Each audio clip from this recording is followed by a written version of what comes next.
Baik, kita lanjutkan. Jadi sekarang manipulasi array. Dari sebelumnya saya kasih contoh untuk looping, bagaimana memanipulasi, menginputkan setiap elemen arraynya, kemudian mengoutputkannya juga di array tersebut.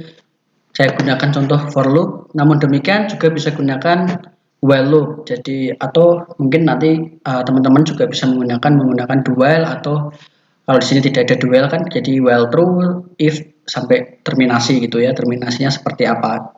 Nah, langsung saja. Jadi ini adalah contoh notasi algoritma dari kode Python dan kode Python sebelah kanannya untuk kasus nama-nama hari itu misalnya ya. Jadi kemarin di pertemuan sebelumnya gitu saya tidak memberikan notasi algoritma. Namun demikian ini notasi algoritma untuk array dan list itu sedikit berbeda. Kalau nama hari ini adalah list, berarti di sini bukan array namun list, dan tidak dideklarasikan. Jadi listnya berupa list kosong, deklarasinya bentuknya adalah list kosong. Baru nanti diinputkan sama seperti ini, tetapi inputnya di sini nanti harus di append. Kita panggil fungsi append jika itu di list. Nah, di sini kita gunakan array. Jadi kita punya array nama hari, kemudian array nama hari sini merupakan array dari string sampai 7 gitu ya, dari 1 sampai 7. Kemudian di sini ada untuk variabel iterasinya gitu ya. Dia berupa integer, di assign ya dengan nilai 0. Kemudian algoritmanya pertama kita harus lakukan apa? Pertama kita harus lakukan inputkan hari dulu. Kemudian nanti kita coba outputkan hari. Nah, kodenya sederhana. Jadi nama hari kita harus lakukan deklarasi dulu seperti ini sehingga akan membentuk 7 blok memori seperti itu. 1, 2, 3, 4, 5, 6, 7 ini. Kemudian ini i-nya itu untuk mengakses indeksnya di sini. Indeks ke 0 sampai indeks ke 6. Jadi yang pertama while, kita lakukan perulangan dengan while, misalnya dari 0 sampai panjang dari array ini yaitu 7. Ini bisa diganti juga dengan langsung 7 seperti itu. Ini juga bisa diganti juga langsung dengan 7. Kemudian apa yang akan dilakukan? Kita akan menginputkan setiap elemen dari nama harinya itu tadi. Kemudian kita inputkan satu persatu. Dan tidak lupa ya, karena i di sini itu sifatnya untuk mengiterasi supaya perulangannya itu bergerak maju terus. Jadi kita harus lakukan increment di sini. Jadi kita juga lakukan increment di sini. Begitu caranya. Jadi inputnya itu seperti apa sih? Inputnya kita inputkan saja misalnya hari pertama itu ya Senin, kemudian enter Selasa, kemudian enter Rabu, Kamis, Jumat, Sabtu, Minggu. Dan nanti outputnya juga sama Senin sampai Minggu gitu. Oke.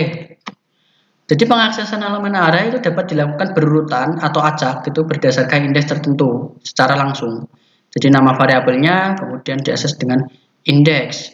Nah, di sini adalah teori terminologi array yang sebetulnya array yang sebetulnya di sini mengacu ke mungkin bahasa pemrograman yang lebih mendekati mesin ya, seperti C++ gitu ya.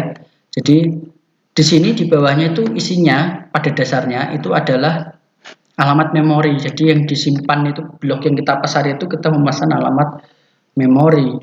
Lah, alamat memori di sini itu bergantung sekali ya.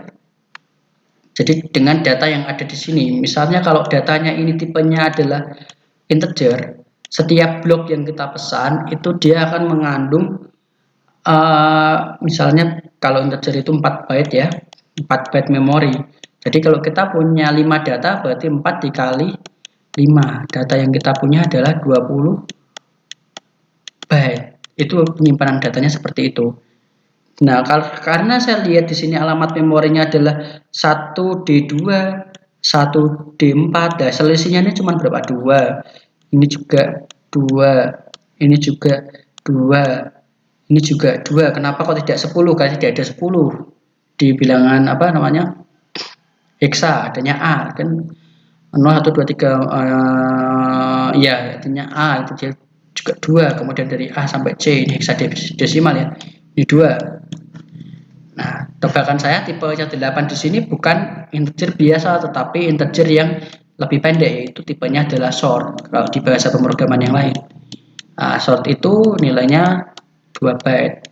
Nah, jadi mungkin selisih memorinya juga 2 seperti ini, mungkin seperti itu ya. Gampangannya seperti itu. Oke. Jadi karena ini sifatnya sekuensial, mau itu list, mau itu array, dia sifatnya sekuensial, berarti kita harus gunakan skema pemrosesan sekuensial. Misalnya di sini skema pemrosesan sekuensial pada array itu adalah pemrosesan sekuensial tanpa mark. Itu artinya adalah adanya akses langsung jika indeks itu terdefinisi. Jadi first element adalah elemen array yang indeks terkecil, next element dicapai melalui suksesor dari indeksnya sebelumnya ke indeks berikutnya gitu. Kemudian model akses sekuensial tanpa mark ini juga merupakan kondisi berhenti. Kondisi berhentinya adalah jika indeks sudah mencapai harga indeks yang terbesar yang telah terdefinisi. Artinya array itu tidak mungkin kosong, seharusnya seperti itu. Jadi jika kita mendefinisikan tabel, maka minimal mengandung satu buah elemen isi dari tabel tersebut.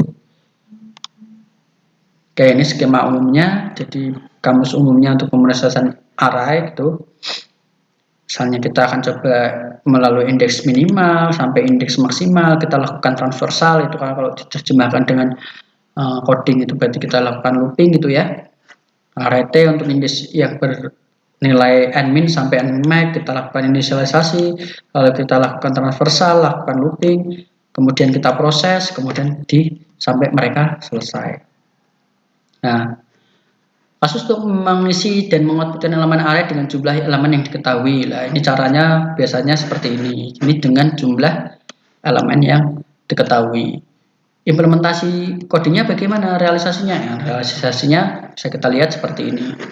Boleh teman-teman membuat variabel untuk menampung indeks terkecil sampai indeks terbesar. Atau nilai maksimal dari atau panjang dari array tersebut.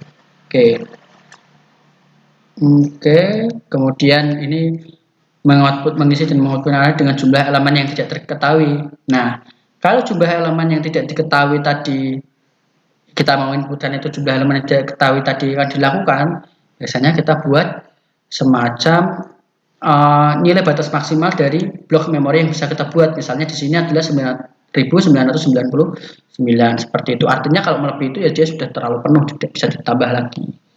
Nah, makanya seperti ini. Jadi ini adalah realisasi coding Python-nya.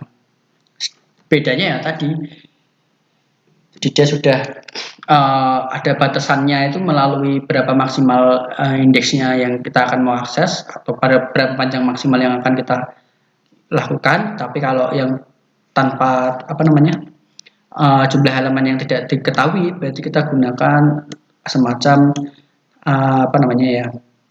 penanda gitu ya, penanda terminasi kapan dia akan berhenti. Jadi di sini kita katakanlah panjangnya itu maksimalnya itu kita menginputkan atau mengoutputkan itu menginputkan ya di sini kasusnya itu adalah 999 gitu.